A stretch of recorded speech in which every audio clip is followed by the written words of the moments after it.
Feliz sábado, queridos hermanos. Buenas noches, ¿cómo están? Dios me los bendiga. Gracias por seguirnos en este canal. Y esta noche, ustedes saben, hemos venido estudiando el libro Conflicto de los Siglos.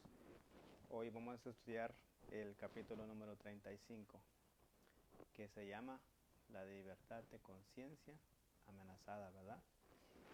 Y antes que todo, les damos una bienvenida y además nuestra lectura bíblica la tiene aquí mi esposa Elizabeth, así es que yo le paso el micrófono para que nos ayude a citar la palabra de Dios.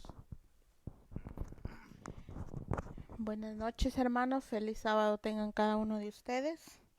En esta mañana, para comenzar nuestro estudio, queremos citar las Santas Escrituras en el libro de Apocalipsis, capítulo 13, versículo 8.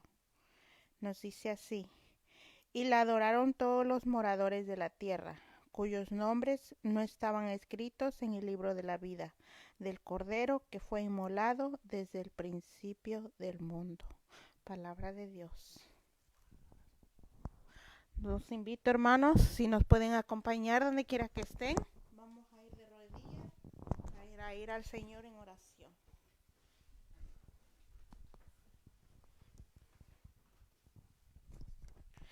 Padre Celestial que moras en las alturas de los cielos, Señor, en esta noche estamos aquí delante de ti, tal y como somos, pecadores e indignos, Señor, pero estamos aquí gracias a tu infinita misericordia y tu gran amor, Señor, hacia nosotros. Estamos aquí agradecidos, Padre eterno, en esta noche, porque nos das nuevamente el privilegio de escudriñar tu santa palabra, oh Padre, en esta hora.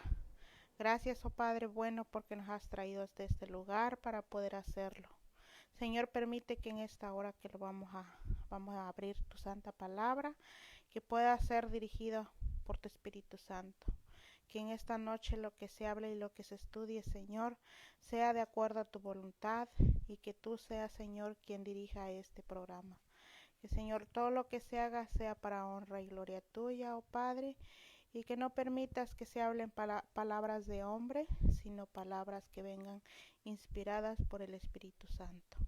Señor eterno, quédate con nosotros en esta noche. También te pedimos por los que nos van a acompañar por medio de Facebook. Tú los conoces, Señor, a cada uno de ellos. Bendícelos en gran manera y que en esta noche el estudio que vamos a tener pueda servirles para su vida espiritual, oh Padre. Que ellos puedan acercarse más a ti, Señor, que puedan tener una relación contigo, oh Padre Celestial, como tú deseas de cada uno de nosotros. En esta noche te agradecemos también por otro santo día más que nos regalas en esta tierra. Te agradecemos, Padre bueno, porque nos dejas este día para descansar de todas nuestras labores diarias, oh Señor. Gracias, Padre, porque eres bueno con nosotros y nos amas, oh Señor. En esta noche pues quédate con nosotros, que seas tú el invitado de honor, Padre, y que todo sea para honra y gloria tuya, Señor. Te pedimos esto pues, Padre, y te lo agradecemos en el dulce nombre de tu amado Hijo Cristo Jesús. Amén.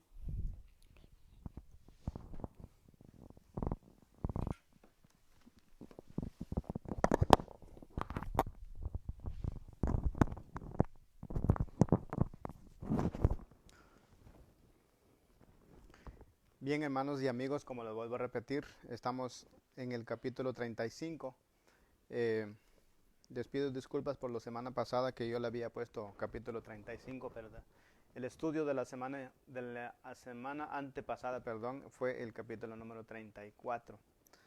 35 es eh, la aplicación que uno baja en el teléfono. Por cierta, eh, por alguna razón me imagino yo que los números van saltando eh, van adelantados, ¿verdad? En la aplicación, pero el estudio de hoy en la aplicación en el teléfono es el capítulo 36, pero en los libros que estamos estudiando es el capítulo 35. Es una pequeña aclaración que quisiera hacer. Esta noche, hermanos, vamos a a estudiar acerca de la libertad de conciencia, que está amenazada principalmente aquí en los Estados Unidos, aunque en otros países ya ha entrado en vigor la ley que manda de que la palabra de Dios no se pueda predicar, no se puede adorar a Dios en lugares públicos y tampoco en lugares privados, sino que hay que hacerlo escondido, como en los países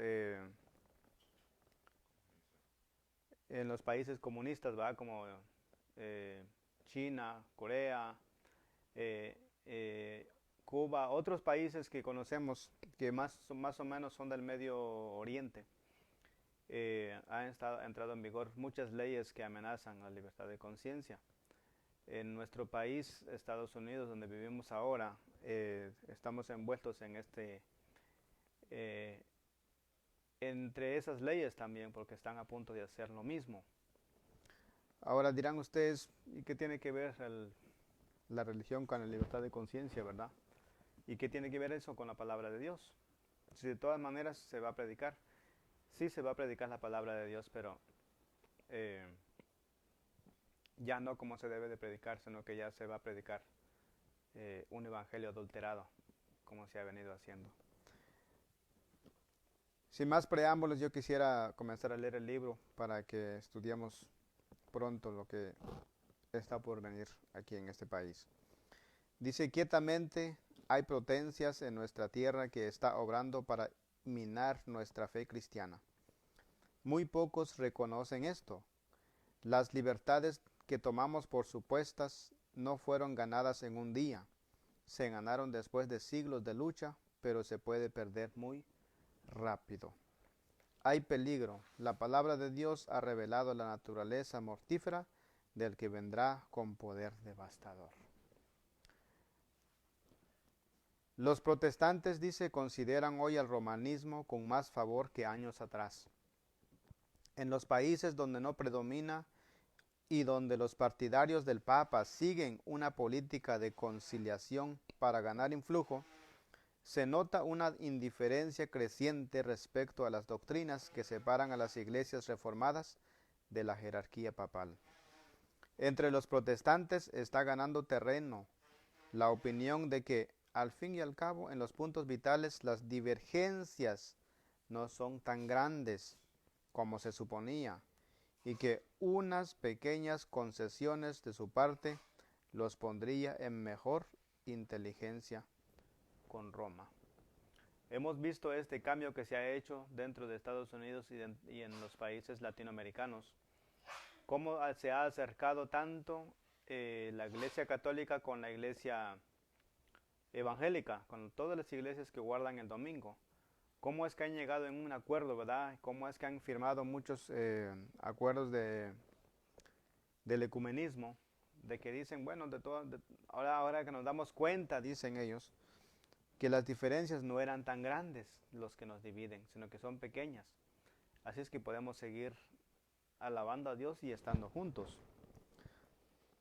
Más adelante dice: tiempo hubo en que los protestantes estimaban altamente la libertad de conciencia adquirida a costa de tantos sacrificios. Enseñaban a sus hijos a tener en aborrecimiento al papado y sostenían que tratar de congeniar con Roma equivaldría a traicionar la causa de Dios. Pero cuán diferentes son los sentimientos expresados hoy.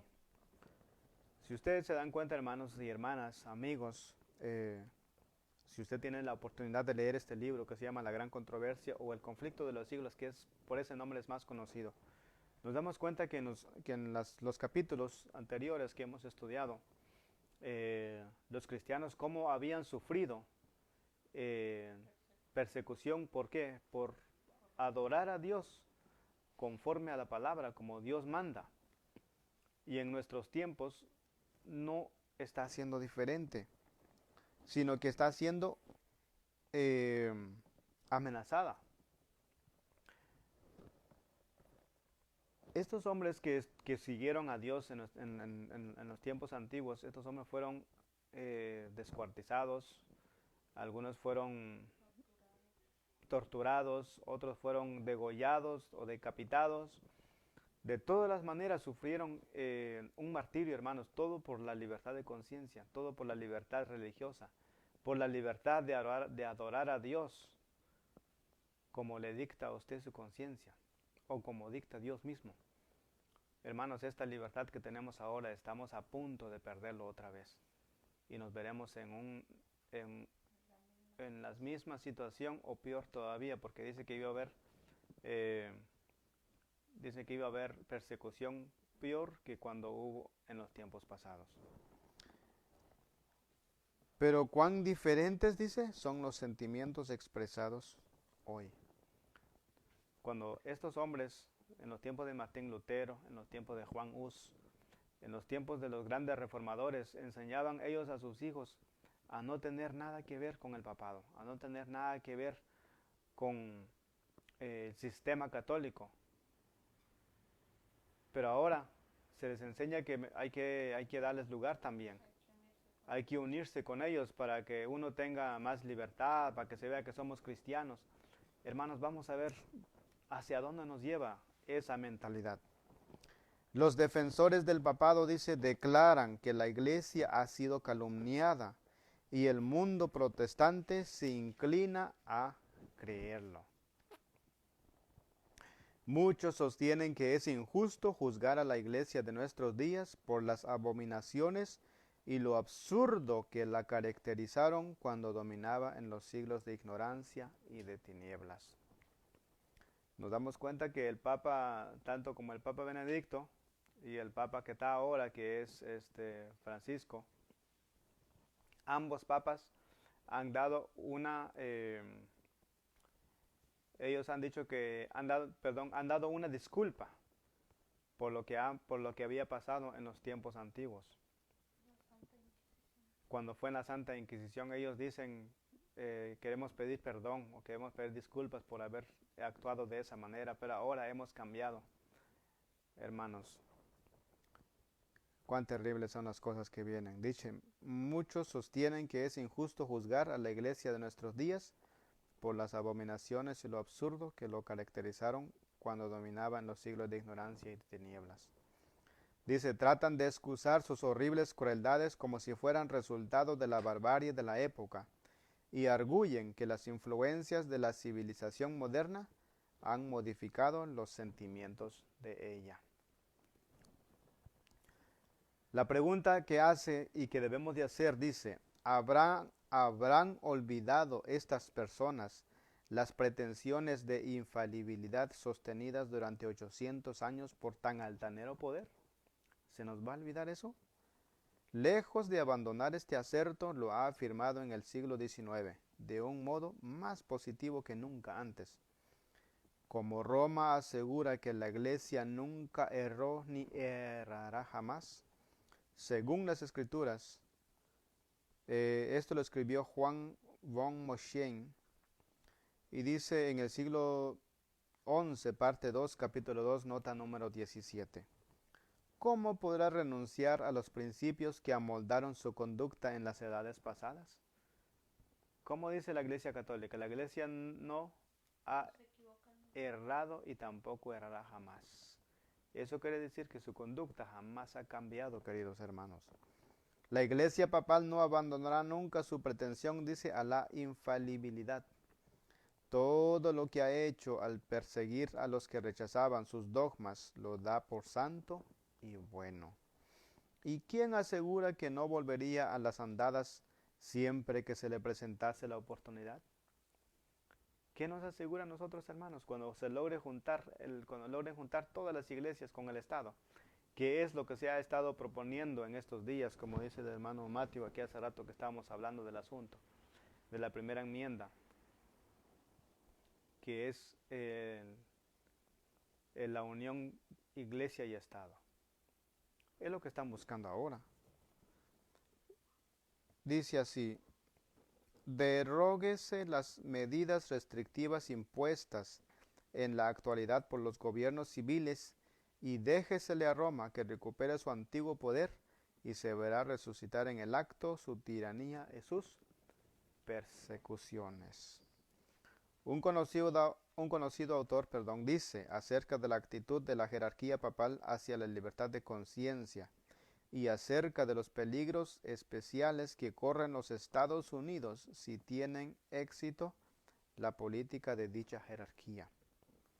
Son muchos los que atribuyen al fanatismo o a la puerilidad por temor expresado acerca del catolicismo romano en los Estados Unidos.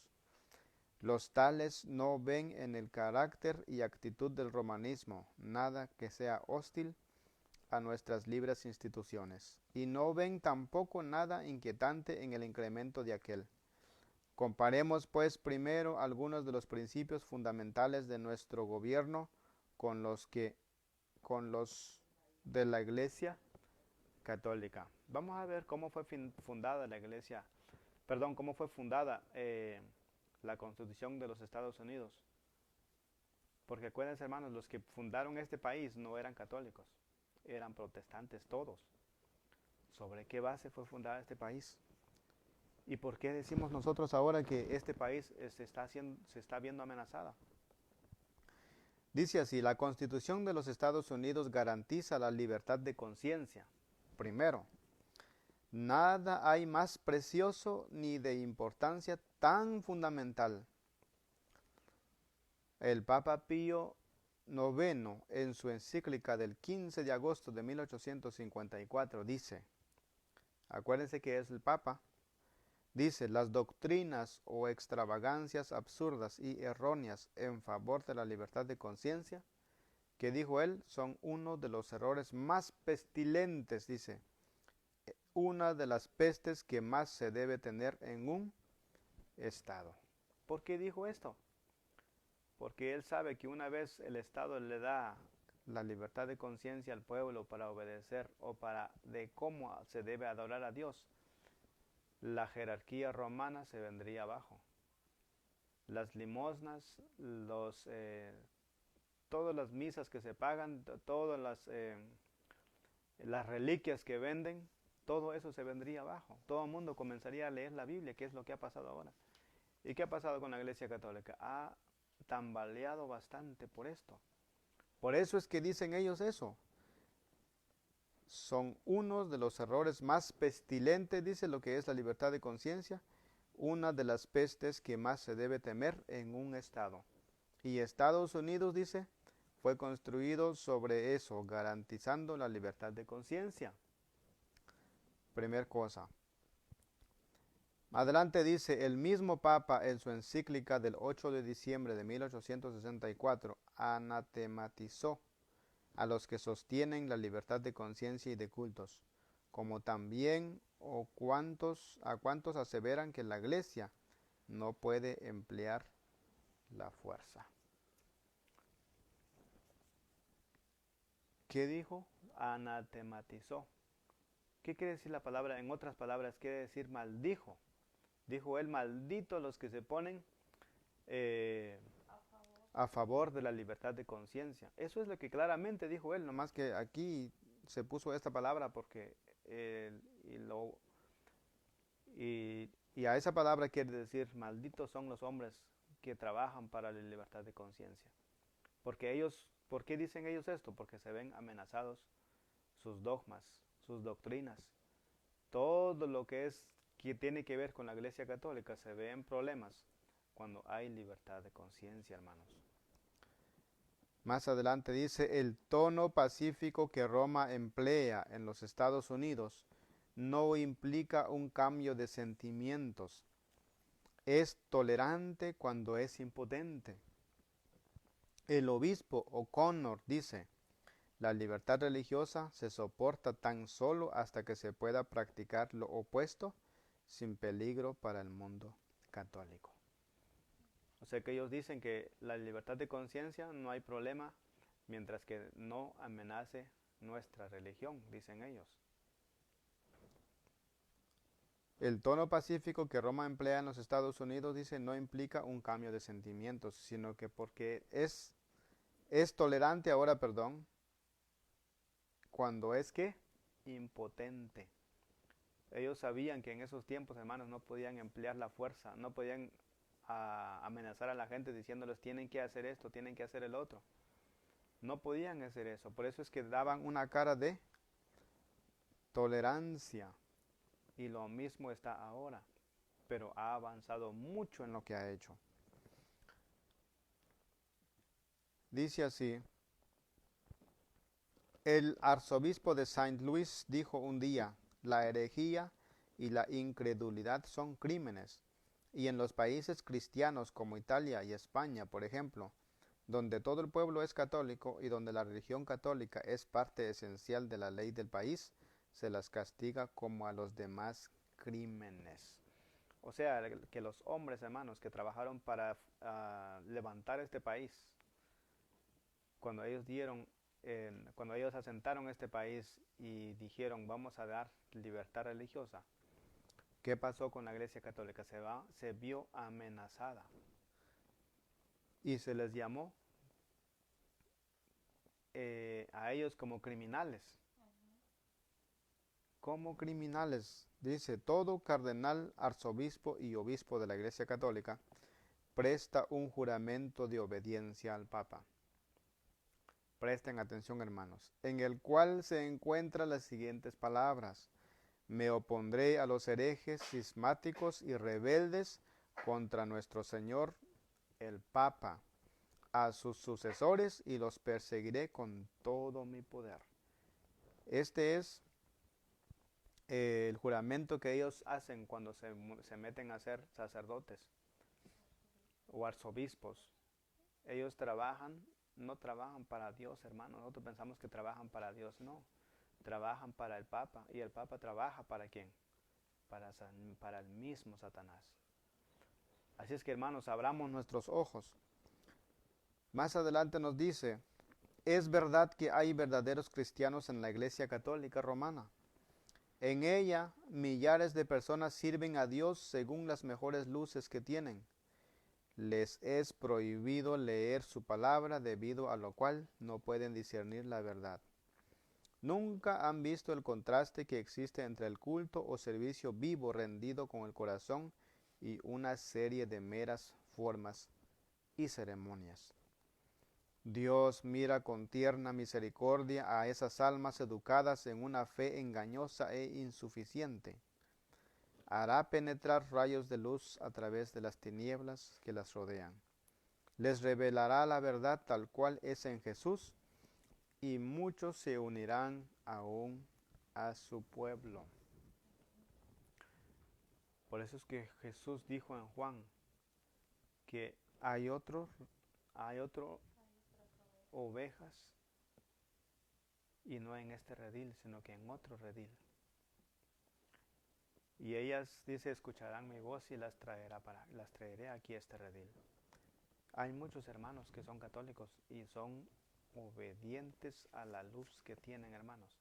Dice que Dios los ve con agrado a esta gente. Ahora que usted y yo tenemos una luz más clara todavía,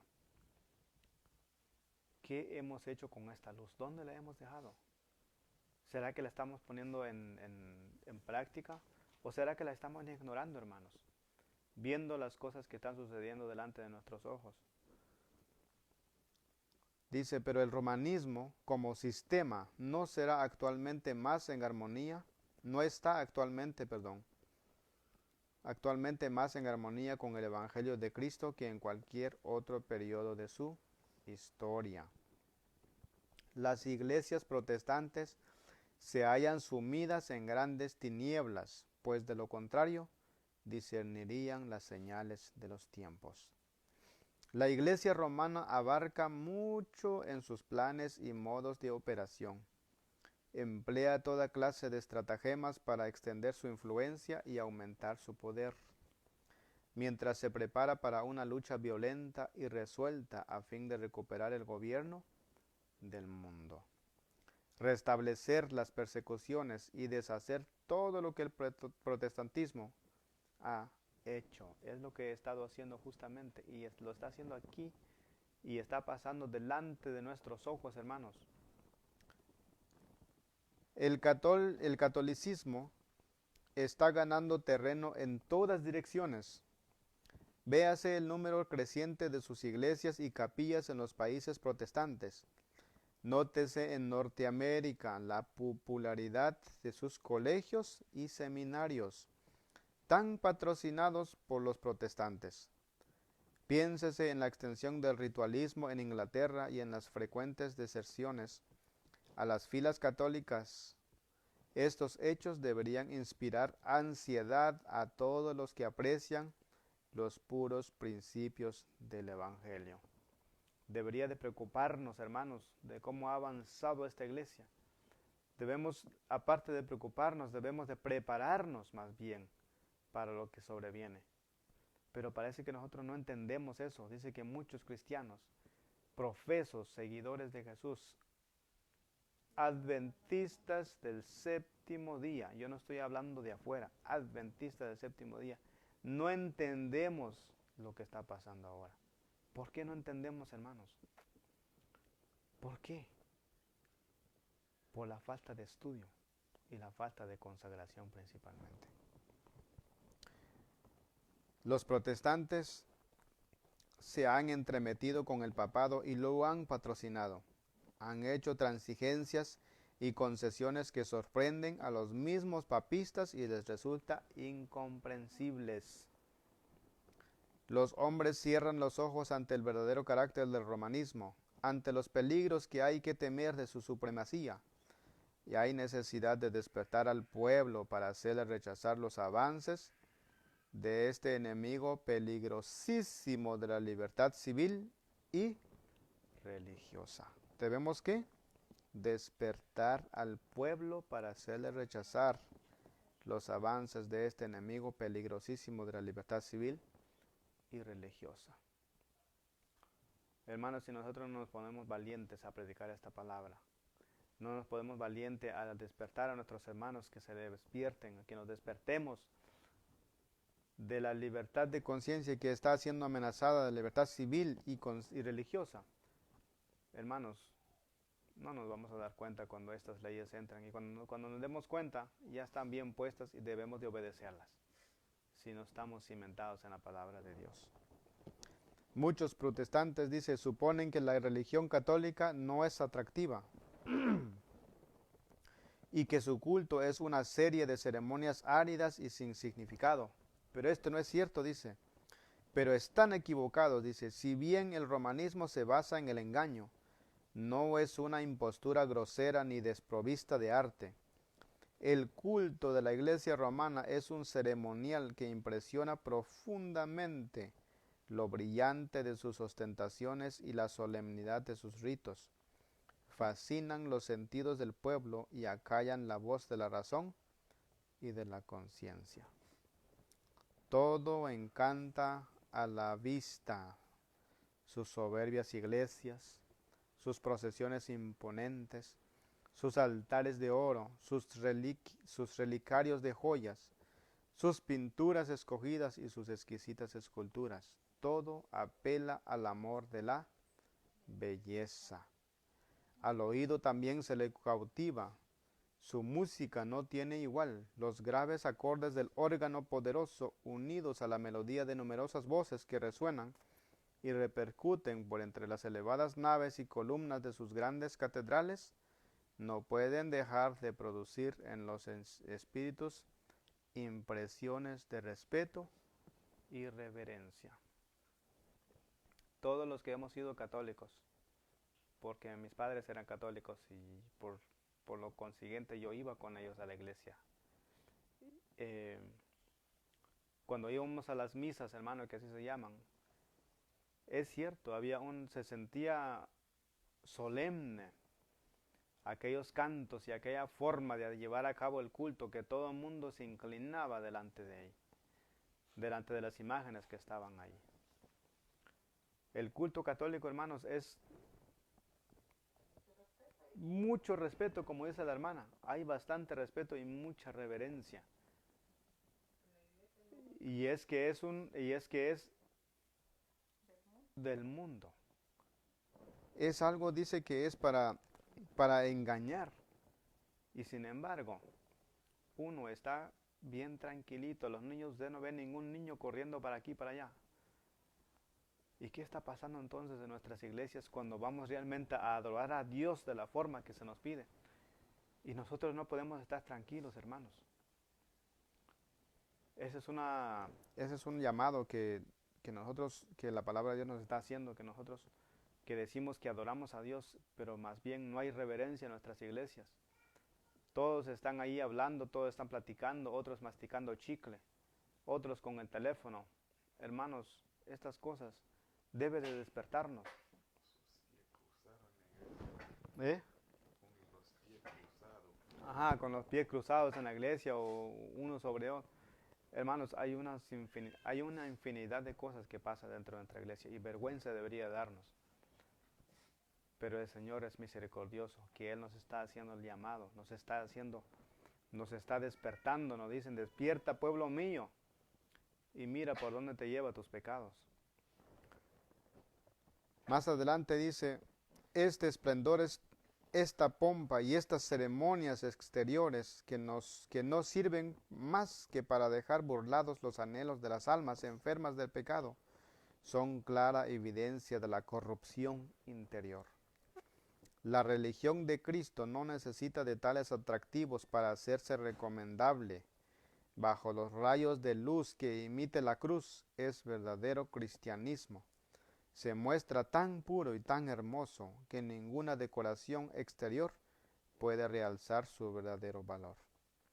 Es la hermosura de la santidad, o sea, un espíritu manso y apacible, lo que tiene valor delante de Dios.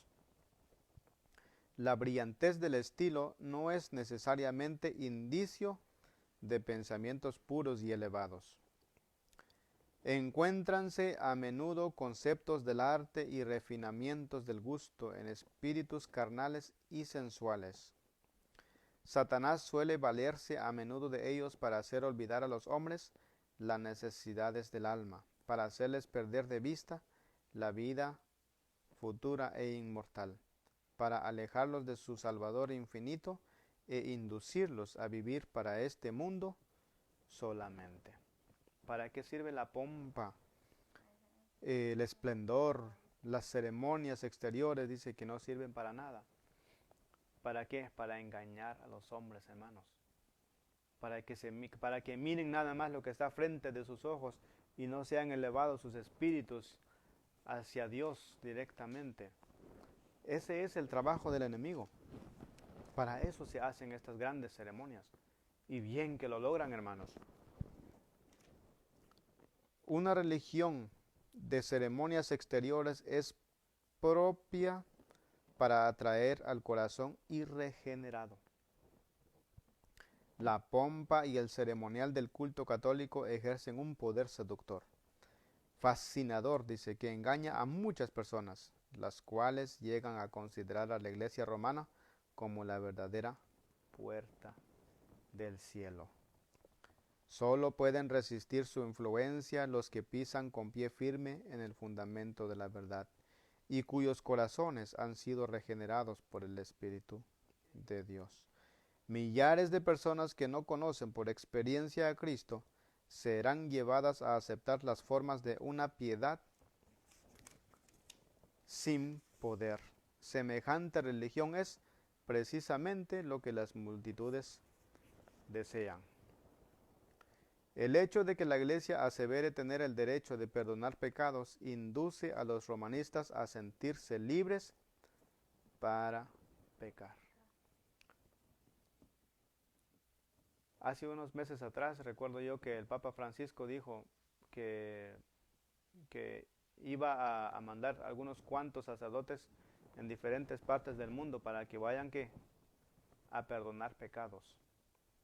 Esta es una vil mentira, hermanos, que el hombre no puede perdonar pecados, sino que solamente Dios mismo, hermanos.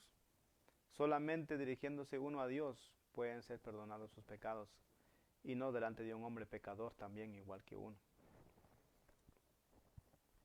El hecho de que la Iglesia asevere tener el derecho de perdonar pecados induce a los romanistas a sentirse libres para pecar, y eso es cierto. Y el mandamiento de la confesión, sin la cual ella no otorga su perdón, tiene además a dar bríos al mal. El que se arrodilla ante un hombre caído y le expone en la confesión los pensamientos y deseos secretos de su corazón, rebaja su dignidad y degrada todos los nobles instintos de su alma. Al descubrir los pecados de su alma a un sacerdote mortal, desviado y pecador, dice, y demasiado a menudo corrompido por el vino y la impureza, el hombre rebaja el nivel de su carácter y consecuentemente se corrompe. La idea que tenía de Dios resulta envilecida a semejanza de la humanidad caída, pues el sacerdote hace el papel de representante de Dios. Esta confesión degradante de hombre a hombre es la fuente secreta de la cual ha brotado gran parte del mal que está corrompiendo al mundo y lo está preparando para la destrucción final. ¿Qué pasa entonces, hermano, cuando uno se va a confesarse delante de un sacerdote? Dice que de nuestro carácter se corrompe y además dice, rebajamos a Dios al nivel del hombre, que dice resulta envilecida a semejanza de la humanidad caída. O sea que prácticamente pasamos a ser a Dios como si fuera un pecador también, igual que nosotros. Como yo peco, pues Dios sabe yo que soy un pecador, Él me va a perdonar de todas maneras. Ese es el pensamiento que el diablo nos mete. Pero no, mis hermanos, uno comete pecado, tiene que arrepentirse delante de Dios, no delante de un hombre. Porque dice que normalmente el hombre, que es el sacerdote, también sus pensamientos han sido corruptos, pecador igual que uno. Entonces, ¿cómo él puede decirme a mí que mis pecados son perdonados? ¿Cómo? Sin embargo, para todo aquel a quien le agrada satisfacer sus malas tendencias, es más fácil confesarse con un pobre mortal que abrir su alma a Dios. Es más grato a la naturaleza humana hacer penitencia que renunciar al pecado. Eso es cierto. ¿Cuánta cosa no hacen la gente para hacer una penitencia, hermanos? Se van desde un lugar a otro de rodillas sin ponerse nada. Aquí llegan todos pelados de acá. O hacen una penitencia según que ya no toman por 6 meses, por 10 meses, por un año.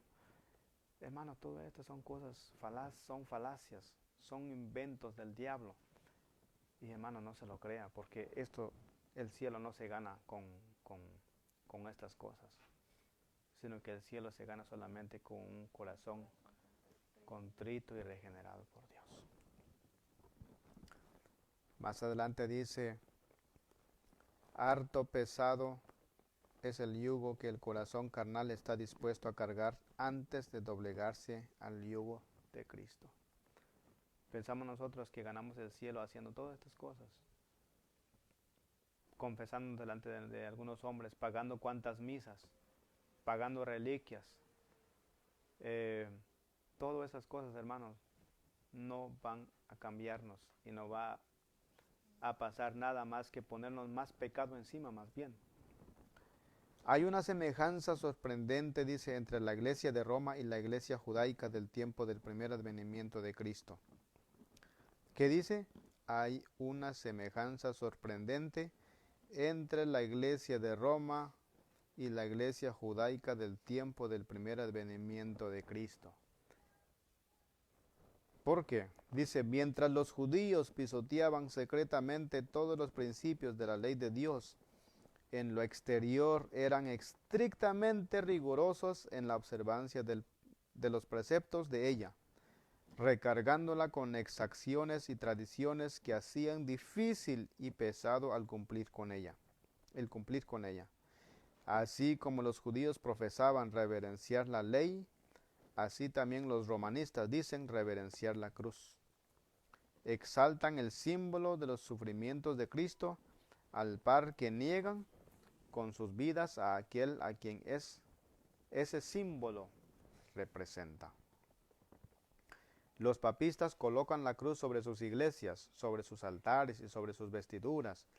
Por todas partes se ve la insignia de la cruz. Por todas partes se la honra y exalta exteriormente, pero las enseñanzas de Cristo están sepultadas bajo un montón de tradiciones absurdas, interpretaciones falsas y exacciones rigurosas. ¿Qué había pasado en el tiempo de Cristo cuando vino, hermanos? Los judaizantes, dice, los judíos, en el tiempo de ellos decían obedecer la ley y decían guardar el sábado, decían guardar toda la ley de Dios. Pero más sin embargo, ¿qué había pasado con ellos? Habían puesto tanta carga en el día sábado que era casi imposible de obedecerla. Lo mismo han hecho los papistas, ahora ellos usan la cruz. Lo acabo de leer, están sobre sus iglesias, sobre sus vestiduras, están en sus altares. Usted encuentra la cruz en todas partes, menos el cambio que necesitan a través de la cruz. ¿Qué dice? Pero las enseñanzas de Cristo están sepultadas bajo un montón de tradiciones absurdas, interpretaciones falsas y exacciones rigurosas. Las palabras del Salvador respecto a los judíos hipócritas se aplican con mayor razón aún a los jefes de la Iglesia Católica Romana. Atan cargas pesadas y difíciles de llevar y las ponen sobre los hombros de los hombres, pero ellos mismos no quieren moverlas con un dedo suyo. En el libro de Mateo capítulo 23 versículo 4 le dijo Jesús eso. Almas concienzudas, dice, quedan presa constante del terror, temiendo la ira de un Dios ofendido, mientras muchos de los dignatarios de la iglesia viven en el lujo y los placeres sensuales. O sea que las predicaciones que hacen estos hombres es para asustar al pueblo y quedan, ¿qué? Sumidos más bien en una depresión de que Dios jamás podrá perdonarlos. Mientras que estos hombres malos, los sacerdotes, los obispos, los papas y toda esta gente que trabaja en la Iglesia Católica, ellos viven como reyes, hermanos, con dinero de todo el mundo. Y mientras el pecador muere en su pecado sin saber que tiene, sin saber de que el Señor puede perdonarlo, y él piensa que está perdido. ¿Por qué? Porque un hombre se lo dijo. El culto de las imágenes y reliquias, la invocación de los santos y la exaltación del Papa son artificios de Satanás para alejar de Dios y de su Hijo el espíritu del pueblo. ¿Qué dice, hermanos? El culto de las imágenes y reliquias, la invocación de los santos y la exaltación del Papa son artificios de Satanás para alejar a Dios de su Hijo, el espíritu del pueblo. Para asegurar su ruina se esfuerza en distraer su atención del único que puede asegurarles la salvación. Dirigirá las almas hacia cualquier objeto que pueda sustituir a aquel que dijo: venid a mí todos los que estáis cansados y agobiados, y yo os daré descanso. En el libro de Mateo, capítulo 11, versículo 28. Satanás se esfuerza siempre en presentar de un modo falso el carácter de Dios, la naturaleza del pecado y las verdaderas consecuencias que tendrá la gran controversia. Sus sofismas debilitan el sentimiento de obligación para con la ley divina y dan a los hombres libertad para pecar. Al mismo tiempo les hace aceptar falsas ideas acerca de Dios, de suerte que le miran con temor y odio más bien que con amor. Atribuyen al Creador la crueldad inherente a su propio carácter. La incorpora en sistemas religiosos y le da expresión en diversas formas de culto. Sucede así que las inteligencias de los hombres son cegadas y Satanás se vale de ellos como de sus agentes para hacer la guerra a Dios. Debido a conceptos erróneos de los atributos de Dios, las naciones paganas fueron inducidas a creer que los sacrificios humanos eran necesarios para asegurarse el favor divino, y perpetráronse horrendas crueldades bajo las diversas formas de la idolatría. y todavía siguen ahora, hermanos, siguen haciendo sacrificios humanos para el enemigo, pensando que todavía están haciendo estos sacrificios para agradar a Dios supuestamente. Pero este es enseñanza de Satanás. No es de Dios, hermanos. La Iglesia Católica Romana, al unir las formas del paganismo con las del cristianismo, y al presentar el carácter de Dios bajo falsos colores, como lo presentaba el paganismo, recurrió a prácticas no menos crueles, horrorosas y repugnantes. En tiempo de la supremacía romana había instrumentos de tortura para obligar a los hombres a aceptar sus doctrinas. Existía la hoguera para que los que no querían hacer concesiones a sus exigencias. Hubo horribles matanzas de tal magnitud que nunca será conocida hasta que sea manifestada en el día del juicio. Dignatarios de la iglesia, dirigidos por su maestro Satanás, se afanaban por idear nuevos refinamientos de tortura que hicieran padecer lo indecible sin poner término a la vida de la víctima. En muchos casos el proceso infernal se repetía hasta los límites extremos de la resistencia humana, de manera que la naturaleza quedaba rendida y la víctima suspiraba por la muerte, como por dulce alivio. Aquí nos damos cuenta una de las cosas que hizo Roma en los tiempos pasados, dice, al unir el paganismo con el cristianismo.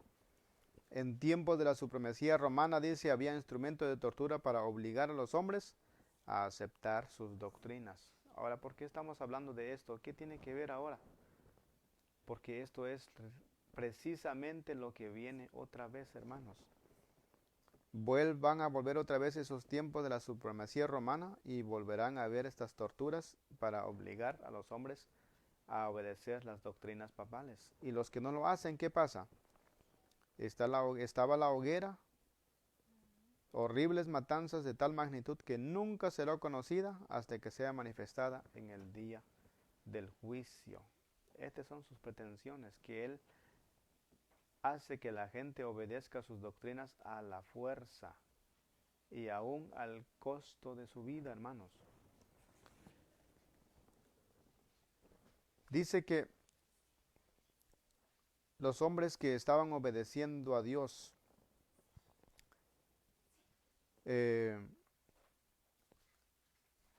eran torturados, pero tan fuertemente, pero una tortura tan cruel, hermanos, que dice que no los mataban, sino que los torturaban hasta donde el ser humano podía resistir. Y esto sí es triste, hermanos. Porque cuando ese tiempo llega y cuando esas torturas pueden llegar a nosotros, ¿será que nosotros nos mantendremos del lado de Cristo? ¿O será que nosotros decimos, basta ya, me doy y voy a obedecer al Papa y obedecer todas sus doctrinas? Esto será un tiempo de angustia cual nunca lo hubo ni lo habrá tampoco del que viene, dice. Y estos hombres y mujeres que fueron torturados en tiempos antiguos, dice que el que moría en esos actos de tortura, ¿era qué? Era como un dulce alivio, porque dejaba de existir y dejaba de sentir el dolor. Ahora, hermanos, tal era, dice, la suerte de los adversarios de Roma. Para sus adherentes disponía de la disciplina del azote, de tormento del hambre y de la sed, y de las mortificaciones corporales más lastimeras que se puedan imaginar. Para asegurarse el favor del cielo, los penitentes violaban las leyes de Dios al violar las leyes de la naturaleza. Se les enseñaba a disolver los lazos que Dios instituyó para bendecir y amenizar la estada del hombre en la tierra. Los cementerios encierran millones de víctimas que se pasaron la vida luchando en vano para dominar los afectos naturales, para refrenar como ofensivos a Dios todo pensamiento y sentimiento de simpatía hacia sus semejantes. Si deseamos comprender la resuelta crueldad de Satanás, manifestada en el curso de los siglos, no entre los que jamás oyeron hablar de Dios, sino en el corazón mismo de la cristiandad, y por toda su extensión, no tenemos más que echar una mirada en la historia del romanismo. Por medio de ese gigantesco sistema de engaño, el príncipe del mal consigue su objeto de deshonrar a Dios y de hacer al hombre miserable. Y si consideramos lo bien que logra enmascararse,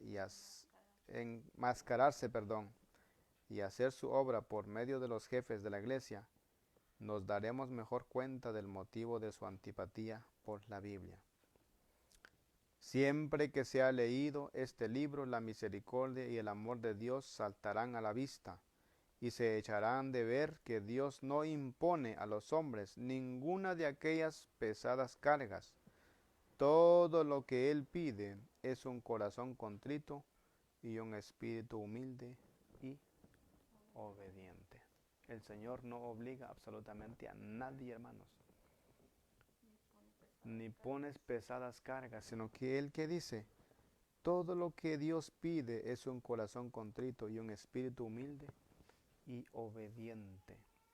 Mas, sin embargo, lo opuesto es el romanismo. Ellos ponen sus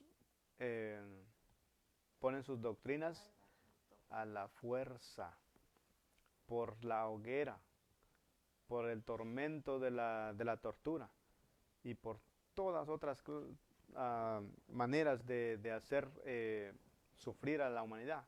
Ellos imponen todas estas cosas. Hermano, cuando los cristianos estuve experimentando estos momentos crueles de la mano de los verdugos tan diabólicos, pero estos verdugos no se llevaba solamente por sí mismo, ¿entiende? Porque Satanás tomaba control de ellos, ¿entiende? Para hacer sufrir a los seguidores de Cristo, ¿entiende? Hermano, de lo que hay pocas personas que pueden entender eso. Cuando tú tienes poder, tú te sientes encima de todo lo pequeño, ¿entiendes? Y cuando te tocan hacer sufrir a ellos, si el diablo te manipula, tú te sientes grande, poderoso, ¿entiendes? Porque tú puedes hacer sufrir a los pequeños, ¿entiendes? Pero otra cosa que la gente no sabe, la gente que están haciendo eso, la persona más impotente, el Señor lo reconoce también. Si el Señor no sale a su socorro en el momento, el Señor tiene su propósito, tiene su razón, ¿entiendes? Pero él no eres un desprotegido de Dios tampoco. Gracias, hermano.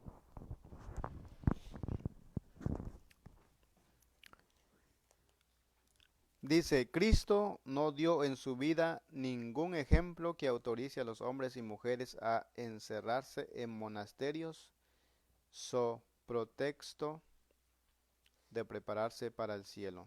Pretexto de prepararse para el cielo.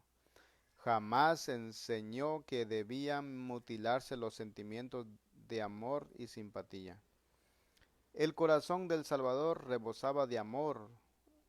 Cuanto más se acerca el hombre a la perfección moral, tanto más delicada es su sensibilidad, tanto más vivo su sentimiento del pecado y tanto más profunda su simpatía por los afligidos. El Papa dice ser el vicario de Cristo, pero ¿puede compararse su carácter con el de nuestro Salvador?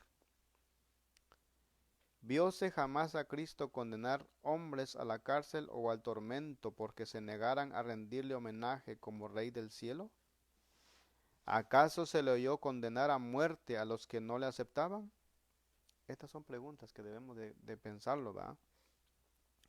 Cuando fue menospreciado por los habitantes de un pueblo samaritano, el apóstol Juan se llenó de indignación y dijo: Señor, ¿quieres que mandemos que descienda fuego del cielo y los consuma como hizo Elías? Jesús miró a su discípulo con compasión y le reprendió por su aspereza, diciendo: El Hijo del Hombre no ha venido para perder las almas de los hombres, sino para salvarlas. En San Lucas, esto lo encontramos, hermanos, en Lucas 9, 54 al 56. Por lo tanto, hermanos, Jesús jamás enseñó esta clase de torturas, jamás enseñó Él a que le sigamos a Él por la fuerza. No, todo hay que hacerlo por amor. Ahora vemos cuál es la gran diferencia que hay entre el Papa y Cristo. Y según el Papa dice que es el representante de Cristo. No, mi hermano, no, mi hermana. El representante de Cristo es el Espíritu Santo. ¿Y quién entonces es representante del Papa? Es del diablo mismo. Él es el representante aquí en la tierra. Más adelante dice: la Iglesia Católica le pone actualmente al mundo una cara apacible y presenta disculpas por sus horribles crueldades. Se ha puesto vestiduras como las de Cristo, pero en realidad no ha cambiado. Todos los principios formulados por el papismo en edades pasadas subsisten en nuestros días.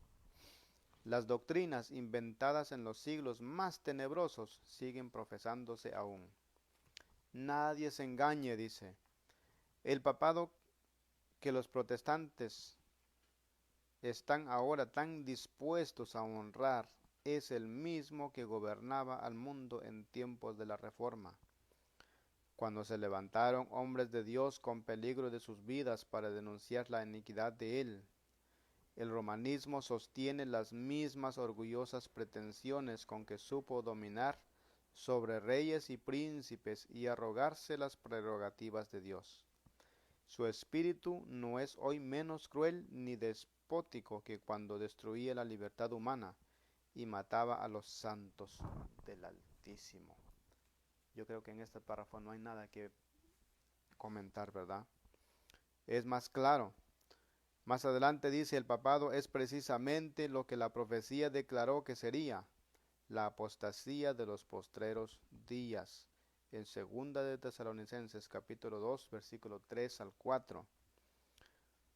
Forma parte de su política asumir el carácter que le permite realizar mejor sus fines, pero bajo la apariencia variable del camaleón oculta el mismo veneno de la serpiente. Vamos a leer en 2 de Tesalonicenses 2, 3 al 4. ¿Qué nos dice ahí, hermanos? Para los que tengan su Biblia, por favor, buscan 2 de Tesalonicenses capítulo 3, 2, versículo 3 al 4.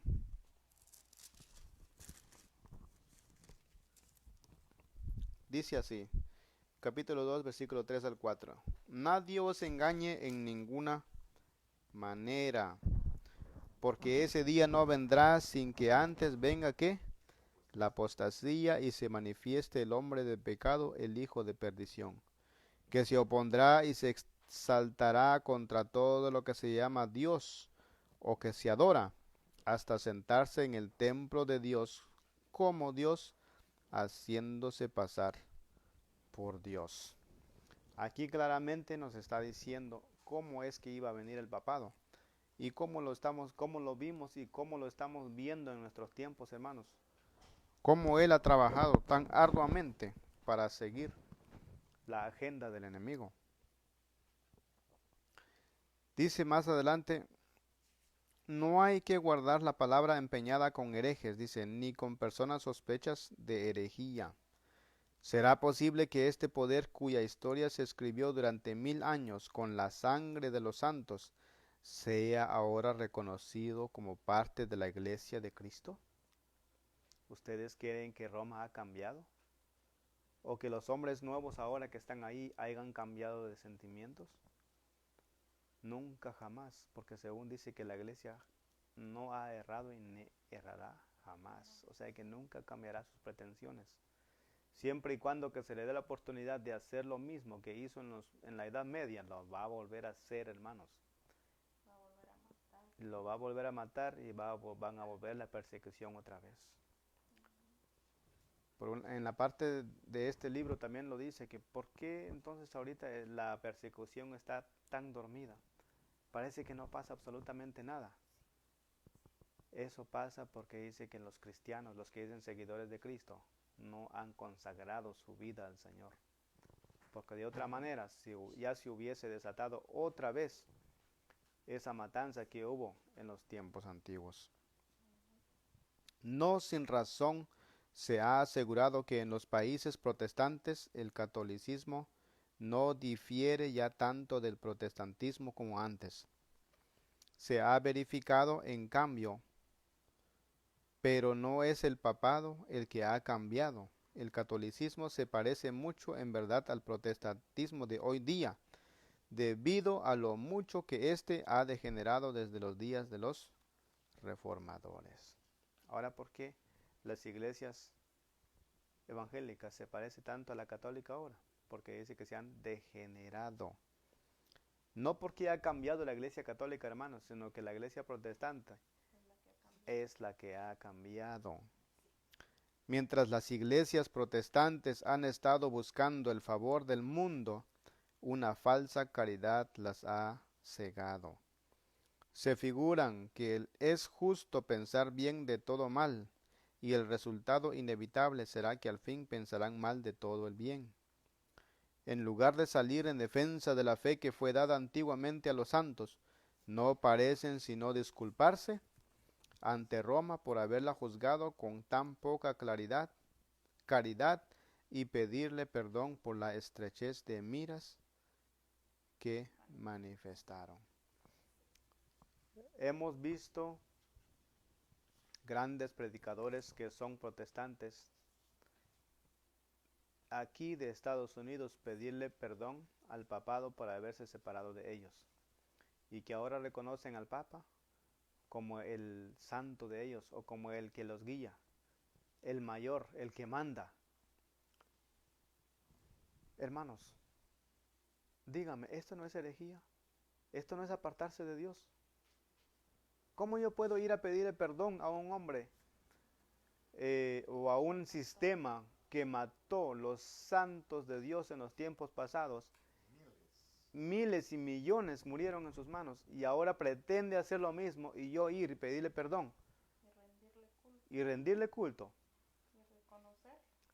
y reconocerlo como el representante de Dios aquí en la tierra. No, hermanos, esto es, yo creo que Dios no le agrada a estas cosas.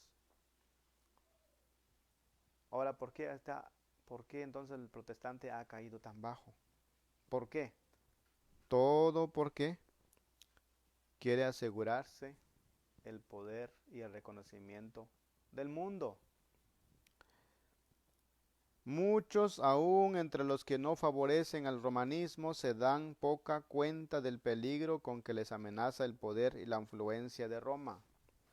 Insisten en que las tinieblas intelectuales y morales que prevalecían en la Edad Media favorecerían la propagación de sus dogmas y supersticiones junto con la opresión, y que el mayor caudal de inteligencia de los tiempos modernos, la difusión general de conocimientos y la libertad siempre mayor en materia de religión, impiden el reavivamiento de la intolerancia y de la tiranía.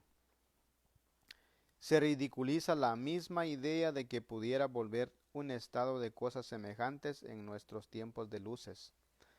Es verdad que sobre esta generación brilla mucha luz intelectual, moral y religiosa. De las páginas abiertas de la santa palabra de Dios ha brotado luz del cielo sobre la tierra. Pero no hay que olvidar que cuanto mayor sea la luz concedida, tanto más densas también son las tinieblas de aquellos que la pervierten o la rechazan. Un estudio de la Biblia hecho con oración mostraría a los protestantes el verdadero carácter del papado y se lo haría aborrecer y rehuir. Pero muchos son tan sabios en su propia opinión que no sienten ninguna necesidad de buscar humildemente a Dios para ser conducidos a la verdad. Aunque se enorgullecen de su ilustración, desconocen tanto las Sagradas Escrituras como el poder de Dios. Necesitan algo para calmar sus conciencias y buscan lo que es menos espiritual y humillante. Lo que desean es un modo de olvidar a Dios, pero que parezca recordarlo.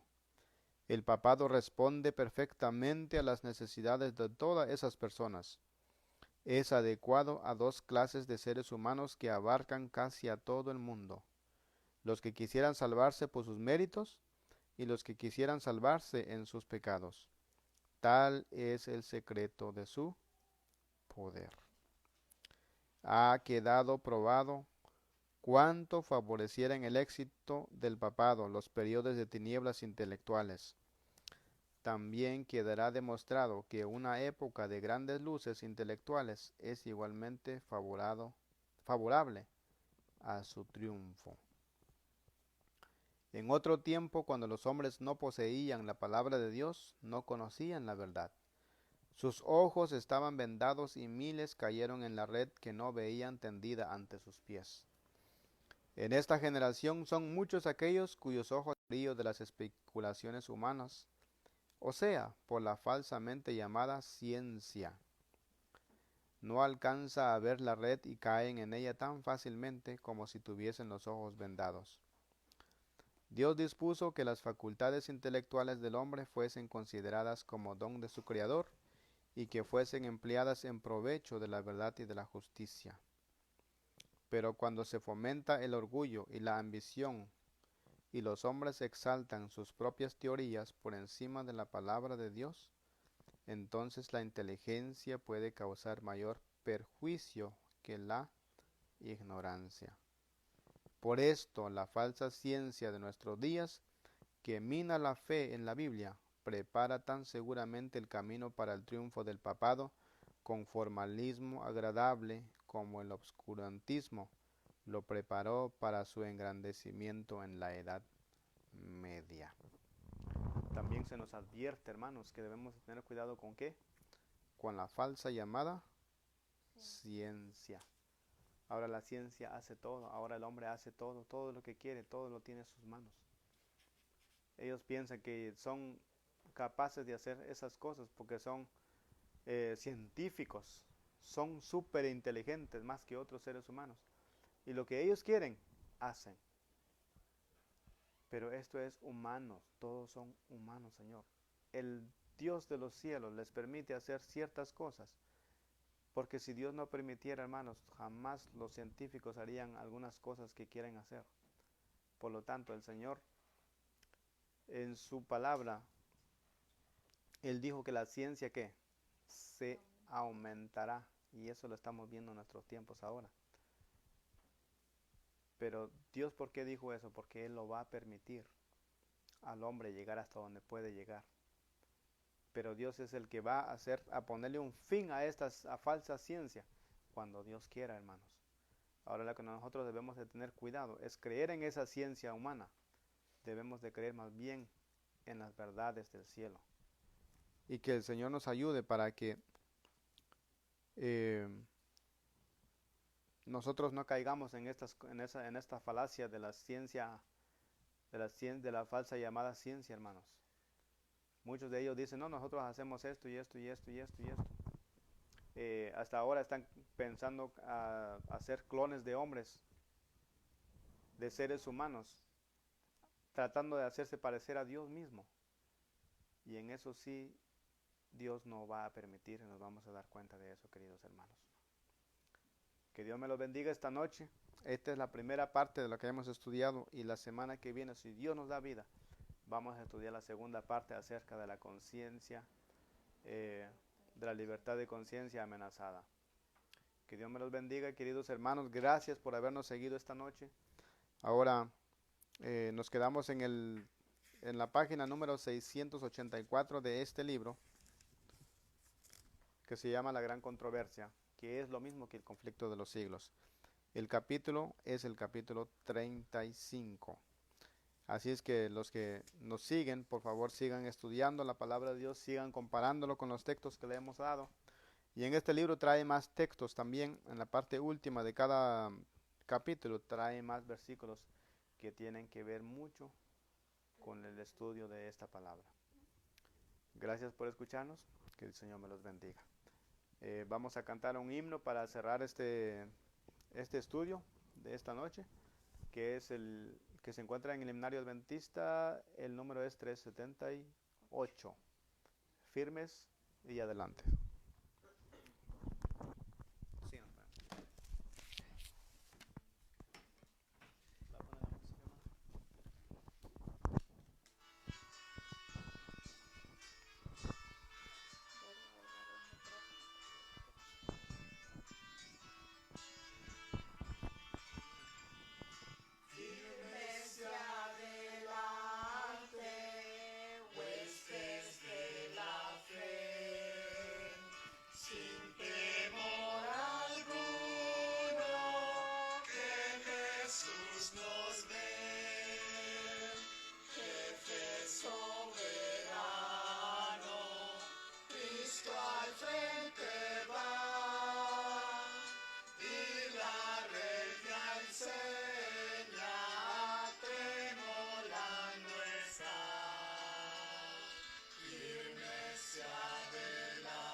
Amén. Vamos a despedirnos en oración, queridos hermanos. Sin antes, yo quisiera extenderles una invitación para los que quieran visitarnos en nuestra iglesia, que se encuentra aquí en Nueva York, en Jackson Heights, Queens. La dirección es el 8707 de la 31 Avenida. Repito, 8707 31 Avenida. Ahí nos reunimos todos los sábados a las 10 de la mañana en adelante. Hay pan espiritual como también material, así es que no tienen que traer absolutamente nada. Si quieren visitarnos, estarán bienvenidos con los brazos abiertos, ¿verdad? Así es que esta noche nos vamos a rodillarnos para tener unas palabras de oración, y la siguiente semana que viene, en la noche del viernes, que son las primeras horas del día sábado, nos volveremos a ver si Dios lo permite. Vamos a doblar nuestras rodillas para orar.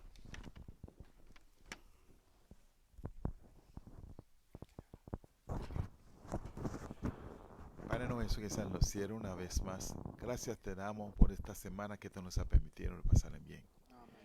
Gracias, Señor, por la bendición que tú has derramado sobre nosotros, el cuidado que tú nos has dado, la protección que tú nos has dado durante toda la semana. Nuestros hijos, nuestra familia salieron todos los días para ir en su escuela, en su trabajo, y a nosotros tú nos has cuidado nuestros pies. Tú nos has protegido, Señor. Tú nos has llevado entre tus manos. Gracias, Señor, a pesar que no merecemos todo eso que tú estás haciendo para nosotros. Venimos a darte la gracia y te pedimos, Señor, a los demás que se encuentran en su casa, que le ayudan, que le bendicen, que le acompañen para encaminarse hacia a la salvación, Señor. Una bendición especial también para los miembros de la iglesia, los dirigentes de la iglesia, etc. Cuídenos, Señor, sálvanos. Permite que este sábado sea un sábado glorioso para cada uno de nosotros. A los demás que están en su casa, que no pueden unirse con nosotros, permite que tu Santo Espíritu le acompañe también, para que esté conectado contigo, Señor. Bendíganos, sálvanos, te lo pedimos en el nombre de Jesús. Amén.